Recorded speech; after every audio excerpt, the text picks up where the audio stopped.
ଆଜ୍ଞା ଘୋର କଳିଯୁଗ। ଯୋଉ ମା ତମକୁ ଅନ୍ତ ଫାଡି ଜନ୍ମ କଲା ଆଉ ଯୋଉ ବାପ ମୁଣ୍ଡ ଝାଳ ତୁଣ୍ଡେରେ ମାରି ଅକ୍ଲାନ୍ତ ପରିଶ୍ରମ କରି ନିଜେ ନ ଖାଇ ତମ ପେଟକୁ ଅନେଇଲା, ତମକୁ ମଣିଷ କଲା, ତାପରେ ତମ ନିଜ ମୁଣ୍ଡକୁ ତମର ହାତ ପାଇଗଲା, ତାପରେ ବାପୁକୁ ମାରୁଛନ୍ତି ଅଧ ବସୁରୁ କରି ହେଲା ଅଧ ବସୁରୁ ଗୁଟା ଗୁଟା କରି ଯେତିକି ସେ କାନ୍ଦୁଛନ୍ତି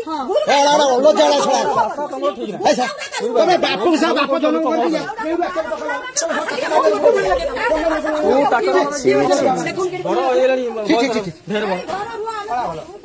ଆଜ୍ଞା ଏ ଘଟଣାଟି ଦେଖି ଆପଣ ମାନେ ଭଲ ଭାବରେ ବୁଝିପାରୁଥିବେ। ଦୁଇ ଝିଅ ବାପା ମାଙ୍କୁ ଗଡେଇ ଗଡେଇ ମାରୁଛନ୍ତି, ହଇରାଣ ହୀନସ୍ତା କରୁଛନ୍ତି।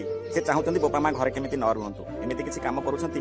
ଯଦି ତାଙ୍କ ମା ଯଦି ରୋଷେଇ କରୁଛି ସେ ଚୁଲିରେ ପାଣି ପୁରେଇ ଦଉଛନ୍ତି, ଜାଳକୁ ନେଇ ଫୋପାଡ଼ି ଦଉଛନ୍ତି। ଆଉ ଏ ବାପା ମା ଦିଟା ଯୋଉ ଜାଗାରେ ଯୋଉ ଘରେ ଶୋଉଛନ୍ତି ନା, ସେ ଶୋଇବା ସମୟରେ ଏ ଦୁଇ ଝିଅ ପାଣି ଢାଳି ଦଉଛନ୍ତି ତାଙ୍କ ଉପରେ। ନିଜ ବାପା ମାଙ୍କୁ ଶାନ୍ତିରେ ଟିକେ ରଖେଇ ଦଉନାହାନ୍ତି। ଏଭଳି ପିଲାମାନଙ୍କୁ ଆପଣ ମାନେ କଣ କହିବେ ନିଶ୍ଚୟ କମେଣ୍ଟରେ ଟିକେ ଏ ଦୁଇ ଜଣଙ୍କ ପାଇଁ ଭଲସେ ବିସ୍ତାରିତ ରୂପେ ଲେଖିଦେବେ। ଆପଣ ତ କମେଣ୍ଟରେ ବିସ୍ତାରିତ ରୂପେ ନିହାତି ପଦେ ଦିପଦ ଲେଖିବେ, କିନ୍ତୁ ମୁଁ କାହିଁ ଭିଡିଓ କରୁଥିଲି, ମୁଁ ତ ପଦେ ଦିପଦ ନିହାତି କହିବି ନା ନାହିଁ, ନହେଲେ ମୋ ଗାଣ୍ଡି ଖଲ ଖଲ ଜମା ବି ବନ୍ଦ ହବନି। ମୁଁ ରାତିରେ ଟିକେ ବି ଶୋଇପାରିବି ନାହିଁ। ଲାଗୁଛି ଏ ଦିଟା ମାଇ ପିଲା ଭିତରୁ ଗୋଟେ ମାଇ ପିଲାର ବୋଧେ ଠିକିରି ପୂଜା ହେଇଛି, ଆଉ ଗୋଟା ଯୋଉ ପତଳି ମାଇଟା ଅଛି ମତେ ଲାଗୁଛି ତାର ବୋଧେ ଠିକିରି ପୂଜାରେ କିଛି କୋଉଠି ବାଧା ବିଘ୍ନ ସୃଷ୍ଟି ହଉଛି।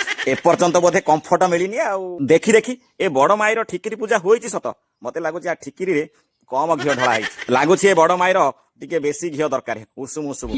ଆରେ ମିଳିଯିବ ରେ, ଖାଲି ଟିକେ ଅପେକ୍ଷା କର। ହଇରେ ଗାଁ ଭାଇ ମାନେ, ଯଦି ଏଇ ମୋଟି ମାଇର ମନ କଥା ଆପଣ ମାନେ ଭଲସେ ବୁଝିପାରୁଥିବେ, ତାହେଲେ ତା ମନମାଂଛ ଅଭିଳାଷ ନିହାତି ଟିକେ ପୂର୍ଣ୍ଣ କରିଦେବେ। ଭଲ କି ଟିକେ ଗୋଡେଇ ଗୋଡେଇ ପୂଜା ଅର୍ଚ୍ଚନା କରିବ ରେ ଘଣ୍ଟ ବାଡେଇ। ତମ ଭଳି ମଣିଷ ଗନ୍ଧ ନଥିବା ପିଲାମାନଙ୍କୁ ଗୋଟିଏ କଥା କହୁଛି, ଖାଲି ଟିକେ ସମୟକୁ ଅପେକ୍ଷା କର ରେ। ଧର୍ମ ତମକୁ ଏମିତି ଗାଣ୍ଡି ମାରିବ, ତମ ଠିକିରି ପଟେ ଯୋଉ ଘିଅ ଲୋଡ ହୋଇଥିବ କାଳକ୍ରମେ ସେଇ ଘିଅ ତମ ଗାଣ୍ଡି ପଟେ ଅଲୋଡ ହୋଇଯିବ। ସେତେବେଳକୁ ତମ ପିଠିରେ କେହି ବି ପଡିବେନି, ଯୋଉଟା ତମ ପଛରୁ ଥପ ଥପ ଥପ ଥପ ହୋଇ ନଥିବ ବାଲ୍ଟି ଦେଖେଇବା ପାଇଁ।